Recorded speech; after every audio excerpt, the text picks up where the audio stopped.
Hello and welcome to Beach View, our podcast about different stuff and/or things. Welcome. Today we are going to be talking about current viewings. This is one of my favorite topics. I like to hear what you're doing right now. Yeah. Well, right now I'm recording a podcast.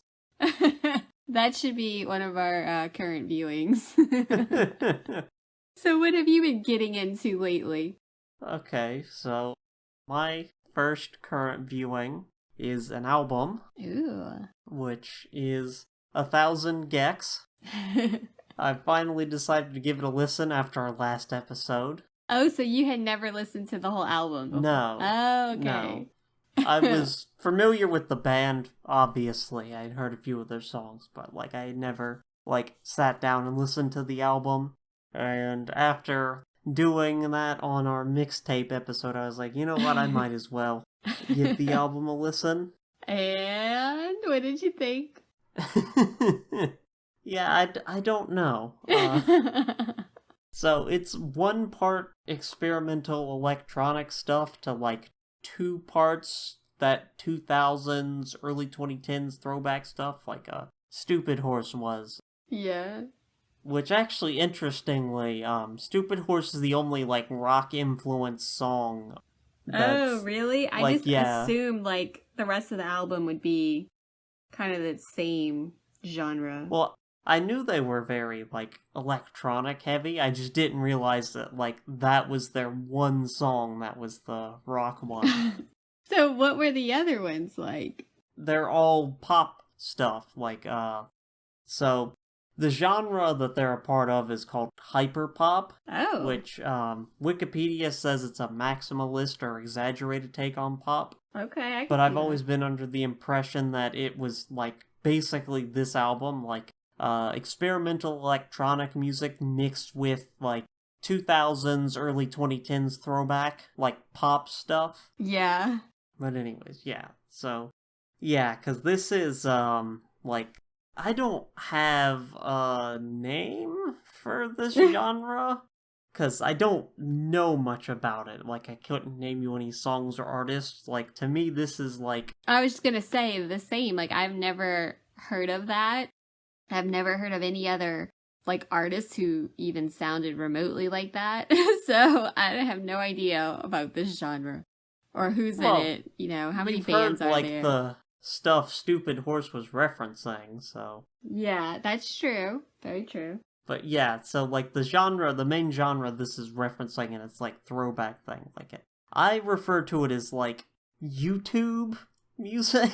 Yeah, I can kind of see that, because it's definitely, something you would find on YouTube stuff. Yeah, this is, my exposure to it is... It's the kind of thing you would hear in the early days of YouTube. Yeah, exactly. You mentioned last time Charlie the Unicorn. I think that's, a good, reference point, because it's the kind of thing you would, you would watch a video in between watching Charlie the Unicorns. Yes. And it would have, this kind of music playing. I mean, not just that kind of music, but that was a common genre. Yeah, and it would be, something that you would hear on YouTube, and then, people would be, singing it, because it's one of those, kind of pop culture things. That's how I kind of felt about it. This is definitely one of those, catchy song. I mean, from that one song that we listened to. A catchy little song that's, kind of weird, but, you just... find yourself singing it. Mm-hmm. I felt like it would be referenced a lot, Yeah, and it's this electronic pop thing, I guess some, EDM stuff. Again, I don't have much exposure to this genre outside of, YouTube stuff. This very, bright, catchy sort of, stuff that's, yeah. And isn't really mainstream from what I remember. Yeah. I'm sure you could find a few from this genre that were hits, or maybe they were and I just wasn't aware of it outside of YouTube, but it was kind of on the more underground side. Yeah, I could see that. So did you like the album? Well, like I said, I don't know, because, I never liked this genre I've been describing at the time. It's just not something I cared for, and, I mean, I haven't listened to it since, and maybe I would like it better now, but I don't know how to feel about it, and there's also, the other parts of it. This is definitely influenced by Nightcore. What's that? Okay, so, it's this genre of music is really more of a style. Okay. You get into a semantic argument about whether or not this qualifies as a genre, but it was popular on the internet, especially the early days of YouTube, and it was so people would take pre-existing songs and then speed them up. Oh, okay. And because of how technology with speed worked, it would also pitch it up, so it'd be this very high pitched fast thing. And also I think it refers to works that are in that style but weren't someone took in an already existing song and sped it up. Yeah. Yeah, and this also had its own aesthetics to it, you would see either pictures from an anime or a cool drawing, or just an anime music video where people would cut together their own scenes from an anime and make their own music video out of it. Yeah. So this is their whole thing, and I have never cared for it. It always sounded really? obnoxious to me, and I just would want to listen to the original song. Yeah. I never now or then just never wanted to let me go look up the Yeah. sped up version of this song I like. But this is definitely pulling on that. It's definitely influenced by it. It's got that high pitched vocals. It's fast music. Do you think it's worth a listen, to the whole album? I Or mean, would you it's be short nah? and it's interesting. So if nothing, I wouldn't say it's not worth it. It's just I don't know. Yeah. Interesting. Okay. And as for the experimental electronic stuff, that's usually something I'm a fan of. But I guess I like it. It feels like just throwing different sounds at the wall and Yeah. saying it's a lot of that. And I don't know. It's definitely not my favorite experimental electronic stuff, but I didn't. Okay. I like the genre, so Hyperpop, is that what it was? no, experimental electronic. Oh, I like okay, that I got you. genre. I got And that's this has that in it. But yeah, it's just I don't know. Stupid Horse is the only song I can say I unabashedly liked. And the rest of them kind of I guess. I didn't mind Stupid Horse, but I don't know that I would want to listen to it. You know what I mean? Yeah. Enjoy listening to it, in other words. I'm not gonna lay back and relax to Stupid Horse, Well, that's not a relaxing song. That's right. more of a hype song, I guess. Yeah. Yeah, maybe I can pregame with Stupid Horse. I don't know. Pre-game and then go beat up a jockey. Yeah, exactly. Yeah. Yeah, that's my thing. Kind of a That's your weird current. thing. Yeah, I don't know how to feel about it. Well, that's the purpose of art sometimes, is for you to Yeah. is for you to not know how to feel about it, Yeah.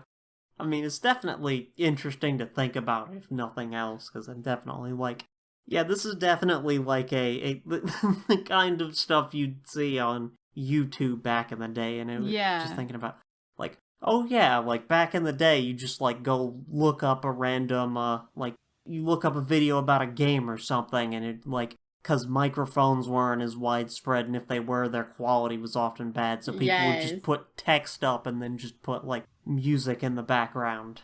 Right, exactly. Yeah, it definitely sounds like one of those early 2000s kind of crazy stuff. I feel like that was a whole decade of just weird, wild stuff, Yeah. I feel like that would fall into it. Yeah. That's what, what it kind of reminds me of. Yeah.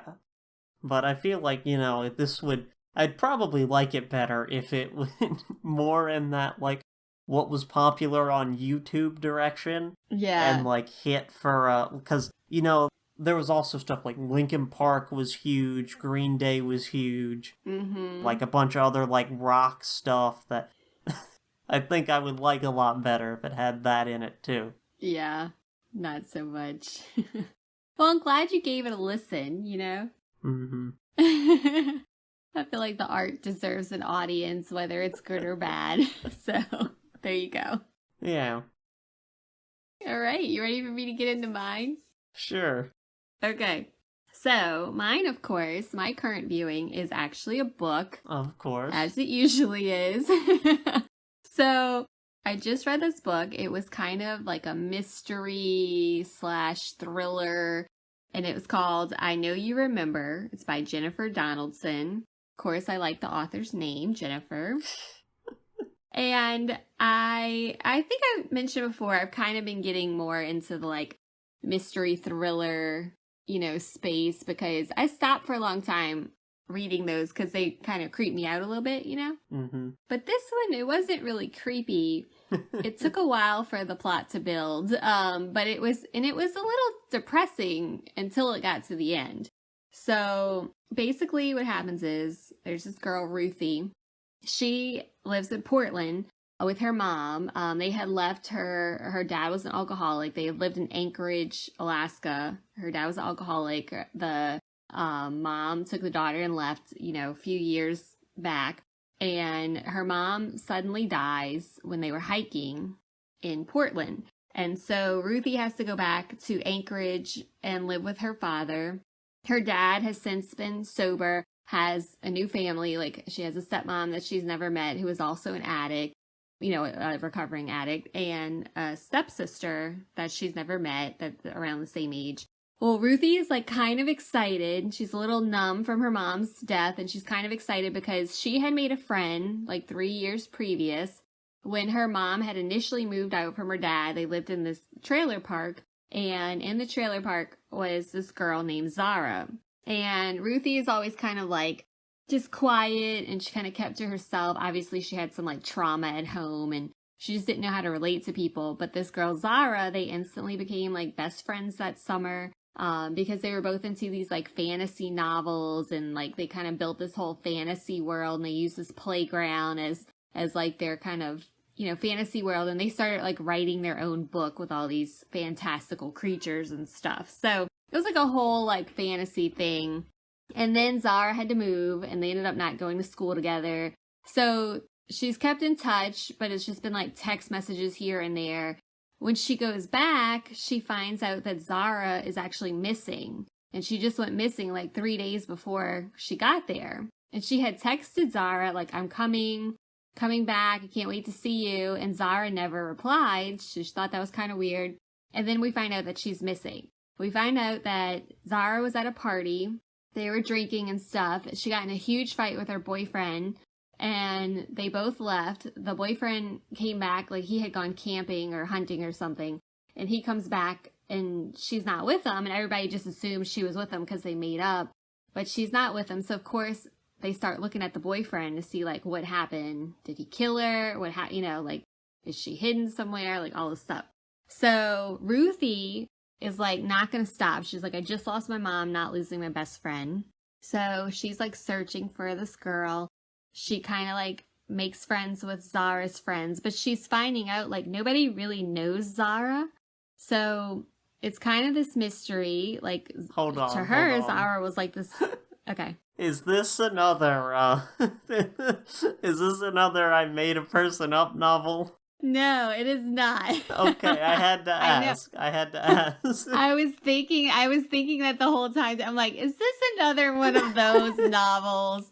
No. Okay, keep going. So basically, but it does kind of sound that way, but it's not. So Zara's a real person, but what she's finding out is nobody really know. Even her boyfriend, like, is like, I don't know, she's just closed off. Like, and her friends are almost embarrassed to say, like, Zara is a great person. She's a great listener, but like, we don't know anything about her. And she finds out like Zara was like, on the cross country team, which is weird because she was never athletic, that she's like a partier and like all this stuff. So they're in high school at this point. It was like the summer in, I think, 8th grade that they met. And so they're like maybe juniors, seniors in high school. So it goes through this whole thing, and everybody's searching for Zara, particularly Ruthie. She like follows the boyfriend and then like kind of figures out, oh, I don't think it was him. Anyway, throughout this whole process, it's kind of a mystery, like what happened to Zara. In the middle of this, Zara's grandfather is this pastor at this like mega church, and it's like this fire and brimstone kind of thing. And her family, like Ruthie's dad and stepmom and stepdaughter, are like really kind of indoctrinated in this religion, and we find out it's because that the pastor's wife had helped the stepmom and the stepdaughter. Like when she was an addict, she was like living in her car, and like the pastor's wife kind of helped them. Anyway, so everything's kind of like focused on this weird like church, and the grandpa of Zara is this like crazy like pastor kind of guy who's kind of like fundamentalist, and you know, just all this. His like sermons are like real kind of brutal, like, you know, basically like what is it where you spare the rod, spoil the child kind of thing. So he's like talking about like beating kids into submission and stuff. So Ruthie starts thinking like it has something to do with the grandpa and the pastor, and that like maybe Zara was like a sinner or something. And anyway, so we like follow that route. So everybody's just worried sick. They find a body at the playground that they used to play at, and she's like, oh my God, that's Zara. Well, it ends up being this girl, Bailey, that they were kind of friends with that same summer, and who was kind of like scruffy, like this kid who's like, mom didn't care about her, like mom was the alcoholic or addict or something. Like, anyway, so they find this girl, Bailey, that had disappeared a few years ago. So it wasn't Zara, but they're like kind of weird that like a girl from the same trailer park is missing again, you know? So we're going on and on. And again, it's like a slow build. And then finally, Ruthie is like, you know what? Like, I'm going to go to the pastor's house, and I'm going to see if she's there. I feel like they're hiding her.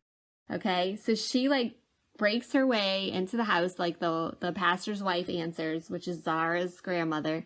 And she's like, I know Zara's here. I'm going to be giving like spoiler alerts, but I don't think anybody listening to this podcast is really going to read this book. So anyway, she breaks into the house. She thinks she sees like Zara, like movement in a window. And she's like, it's got to be Zara. So she like pushes the pastor's wife down, like, and she's like bleeding from her head because she kind of pushed her down the stairs and she fell. And she races upstairs to the room to find Zara, and Zara's like hiding in a closet. So she's alive. She's not dead. And she's like hiding in a closet, and like, so Ruthie tries to grab her, and she's like screaming, and she's like, no, don't touch me. Like, and she thinks like, oh, something, they have like totally ruined her. Like, what did they do to her? Like, they're keeping her in this closet. Like, what's going on? The grandma comes in and is trying to like, you know, she has a rifle. She's trying to get her away. And so Ruthie like hits her over the head with like a fireplace poker, whatever. I don't know what you call that, but hits her over the head, and she like passes out. Well, meanwhile, the grandma had called 911. And so they get Zara, like they rescue her. And you think it's this whole situation where like the grandparents were just like, you know, it's kind of like indoctrinating her and like beating her and stuff. So Ruthie goes to the police. She tells them like kind of the history of the grandpa and how he's kind of like a crazy pastor and all this stuff. So the next day, Zara like texts her and says, I need to meet with you. And the whole time, like Ruthie's going like, what happened to you? Like something must have happened to you, like to make you this way. Like why are you so kind of, you know, nutso right now and like all this stuff. Well, Zara's like, are you kidding me? Like, you happened to me. So it takes a twist where Ruthie thinks she's like rescuing her friend, but when in reality, Zara's like, you're the one that happened to me. So we find out that, can you guess the end of the plot? Probably not, no. So we find out that Zara actually is afraid of Ruthie because when they were younger that summer playing in their little fantasy world, that Ruthie actually killed Bailey because Bailey was like trying to take their notebook or something, and they were like building this bookshelf, and Ruthie had a hammer, and Ruthie killed Bailey with a hammer, and that's the body that they found in the playground. And what had happened that summer was Ruthie made Zara help her like bury Bailey, like after she killed her. And these are like 13-year-olds, okay? And she like threatened her that she would like, you know, tell him that she did it and like all this stuff. And so they had to bury the body, and that's what had changed Zara. And that's why she like became this different person, was so closed off and had all these like mental problems because of what Ruthie did to her. So we find out she wasn't actually like kidnapped and hiding from her family. She was hiding from Ruthie the whole time because she was afraid of her and afraid of what she would bring like back when she came. And then we find out that Ruthie actually killed her mom when they were hiking just so she could come back to Anchorage and be friends with Zara again. And it just keeps going on and on. You know, it's like this whole like thing. So you get to like the whole book, the whole novel, and you're thinking one thing, and then like at the very end it's like, no, you're the one who's crazy, you know? So anyway, it was entertaining. I didn't really see it coming. I really thought it had something to do with the pastor. So, and it wasn't a ghost thing. It wasn't a made-up person. Yeah, I thought it was, like, when you were first describing it, I thought it was going to be a ghost or something.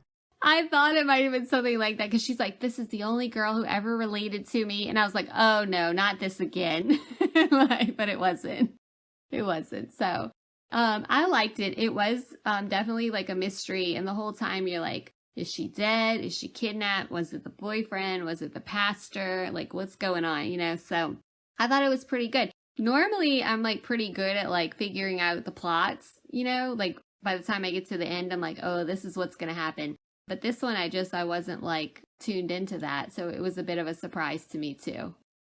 Yeah. So, yeah. So there you go. Yeah. Unreliable narrator and twist that they're the villain the whole time. Yeah, and I guess because like I haven't read a bunch of like mystery thrillers in a while, that I wasn't kind of like in tune to that. But I was like, oh, this is kind of a good book. Like I kind of liked it. So although leading up to it, I was kind of like, this is a little depressing. Like, I'm kind of ready for it to take a turn now, you know? Well, the ending's also kind of depressing. Like, the protagonist is a murderer. Yeah, I mean, yeah. I guess the whole thing was, you know, kind of depressing. But at the same time, when you get to the end, you're like, what? Oh, she did not do that. She killed her own mom. Oh, my God. She's psycho, you know? So, that kind of thing. Yeah. Entertainment at its best. Okay. Yeah. Yeah, I'm not usually a fan of twists like that, but I didn't read the book, so I wouldn't know. I love plot twists. It's like my favorite thing ever. No, I don't really care for them. Yeah. Okay. Fair enough. So that's what I've been doing with my time.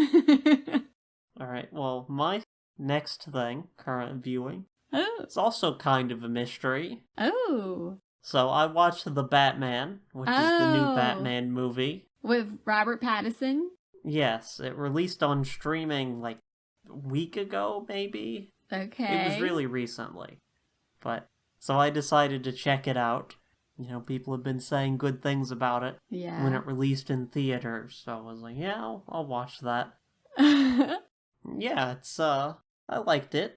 It's a decent film. It's very, like, noir influence, is why I said it's kind of a mystery. So it's about Batman, obviously, but this time he takes on the Riddler, who is a villain who leaves riddles for Batman to solve. And the mystery behind it is, so the Riddler's uncovered, like, the corruption that's happening in the city. Okay. So that's why it's kind of noirish. It takes that very, you know, like the Riddler's killing people in power who have, like, been corrupt. So, like, the mayor, the district attorney, the police commissioner, like, they're all tied with the mob and, like, embezzling money and, you know, corruption stuff. And, Batman's trying to track down this, web of corruption because he thinks it's gonna lead him to the Riddler so he can stop the Riddler. Oh. does take a new twist. Okay, so how was Robert Pattinson as Batman? Yeah, I think he was definitely like one of the best parts. I think he acted it really well, both as Oh. Batman and like when he's playing Bruce Wayne. Yeah. You know, famously a separation between those two, despite Mm-hmm. being the same person. So it's worth a watch. I think so. It's very long though. It's like 3 hours, so. Oh, I have to watch that in pieces. Yeah, I think it probably could have trimmed some of that. Yeah. But yeah, I thought it was a decent film. There were some good shots. Like I said, Robert Pattinson was good in the role. I particularly liked him as Bruce Wayne. Like, there are a few scenes where he's, like, out in public as Bruce Wayne, and he's very, like, awkward, and it draws this contrast between, like, him, like, as Bruce Wayne and him as Batman. Like, once he's in the suit, there's a lot more, like, confidence in his acting, which I Yeah. think is, like, cool. The actor who played Jim Gordon, I thought did a really good job. Jeffrey Wright. I've never seen anything else with him in it, but I thought he did a good job. Yeah, I'm not familiar. The reason I was asking about Robert Pattinson because somebody I talked to this week where it's like, oh, I watched the Batman, and it was a lady, and she was like, I just couldn't get like him in that role.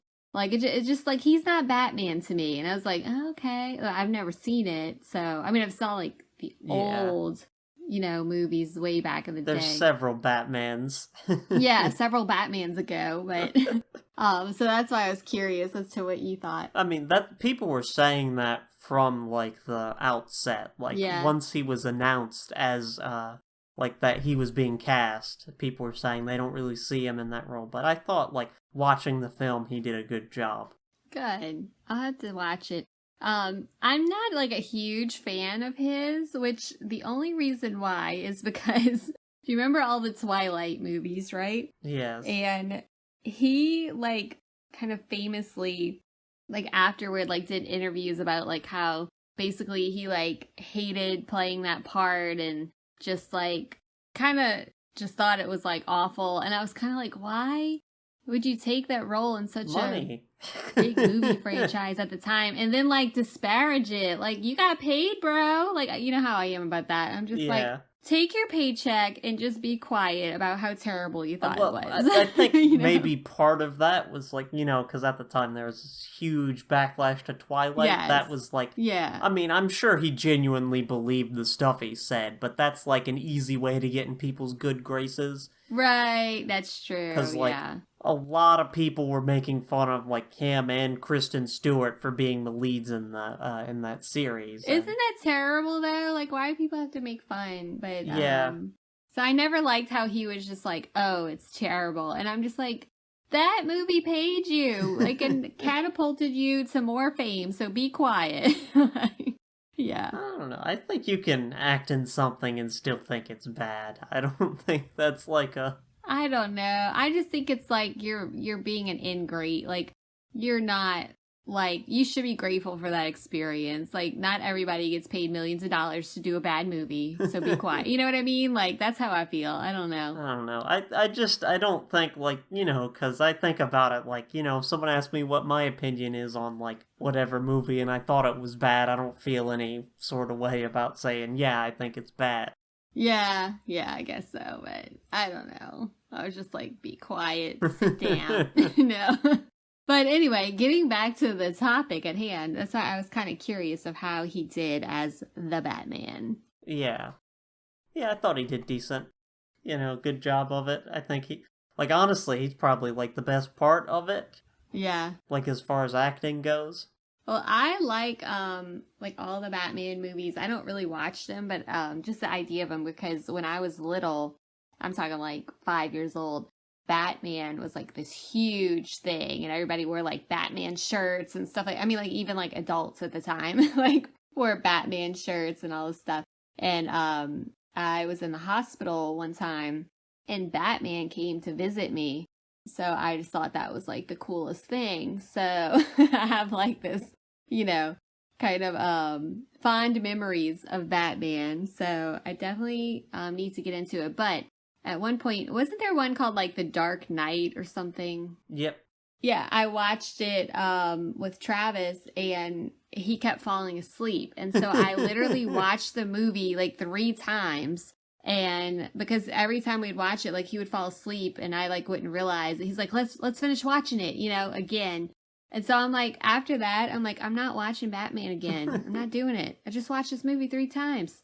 So I've kind of been turned off of them. But if you think this was a good one, I'll have to give it a watch. Yeah, I mean, if you like noirs and stuff, like this is definitely Yeah. leaning in on the noir. I mean, because Batman's a detective. Mm-hmm. That's like one of the things about him in the comics. So I think it's a pretty good fit to like lean on that. Very cool. Though again, it's 3 hours long, so That is pretty long for a movie. Honestly, yeah, like, I don't know if my attention span just isn't there anymore, but when I see a movie is that long, I'm like, yeah, I don't think I'm gonna watch that. it's a long time. It is. It's 3 hours. I definitely have to watch that in pieces. Honestly, it might work like that. It does kind of have like a mini series sort of vibe to it. Oh, really? Yeah. Okay. So you'd probably still get a lot out of it if you like the film. Like if you watched it in parts. Yeah. Just watch it in like half-hour segments. Yeah. I like it. So, all the Batman movies, are they, because I'm not really, like, I don't really sit there and watch, like, all this stuff, but through the years, is it just, like, the same concept, or are they all, like, different? I remember, like, one had, like, Penguin. This the other one had, also like, the has Riddler. the Penguin. Okay, are they in every one of them? No. So Okay. like it's an adaptation of the comics, so Okay. like as an adaptation they take different things that they like the particular like creative team for this project wants to take and like lean on different things. I mean, they're all about a guy whose parents, a rich guy whose parents get killed when he's young, and he decides to dress up as a bat and fight crime about it. Yeah. Sounds interesting. Yeah. So does he doesn't really have superpowers. He's No. just a detective. Yeah, and well, And he has cool gadgets because Yeah. he's rich. yes, that's his big thing. Okay. Yeah. Was Catwoman in it? Yes. Oh. Who played Catwoman? Oh, was that Zoe Kravitz? Yes. Oh, it's all coming back to me. I remember seeing something about that. Very cool. I feel like she would be a good Catwoman. Yeah, she was fine in the role. I just thought, like, from the writing side, it felt like Catwoman was there mostly because it's a Batman story, and like Yeah. Catwoman's like a famous Batman character. Like, I felt like they could have excised her parts and not lost too much from the movie, but maybe Yeah. that's just me. People really seem to like her in that role, so I think honestly it's just her bone structure. Like she looks like a good cat. I guess. I don't know. Yeah. Oh, good. So, which streaming service is that on? Is it Netflix or HBO Max, I believe, right? That's Oh. yeah, because Warner Brothers owns HBO and also Oh. DC. Is that the case? I don't know. I believe that's the case. Okay. And because they went through a bunch of streaming services, if I remember correctly, and I think they finally settled on HBO Max being their thing. Yeah. Okay. Yeah, cuz I think Netflix has Marvel, right? Or is that They Disney? used to. Netflix used to have a deal with Disney where they were producing Marvel TV shows, but once Disney made their own streaming service, they got cut out of that loop. Yes. Yes. Okay. Wow. All these politics here. I don't really follow all of the, comic inspired Yeah. stuff. I don't know what you would call it. Yeah, But, comic book movies. Yeah, but I mean, I think I'd probably be entertained if I watched them, but I just I don't really get too into it. Like all the Marvel stuff and DC stuff, I'm just kind of like, okay. I have an appreciation for them. I think it's cool how over all these years they've kept Batman going, but I don't really like get into them or anything. It's not really my jam. So Yeah. but I like how they keep having these adaptations and new actors and actresses, play in these roles. I kind of like to see how they do, if they fit the characters and if they do a good job and stuff. But Which, yeah, I mean, I'm so... not super into them either. I just, like, happen to know a lot about them for some reason. Yeah. It's cool. They're like... You know more than I do. Superhero movies are, like, the biggest genre of movies right now, I think, so... Yes. If you pay, like, attention to pop culture news, it ends up coming up. Yeah, and like that, I said the only thing I really knew about Batman was that it was Robert Pattinson and Zoe Kravitz. And that's really just from, like, seeing pictures of, like, the premiere and, like, what they wore and the red carpet kind of stuff. So yeah, nothing really, like, genuine about the movie, but just like that they were playing those parts. So that's the extent of my knowledge. Yeah. Well, I guess... Well, maybe I'll watch it like a mini-series. Yeah. I guess if we have nothing else, you can take us out. All right. Well, that has been Beach View, and today we talked about our current viewings. Join us next time where we'll talk about more stuff and things. Thanks. Bye. Bye.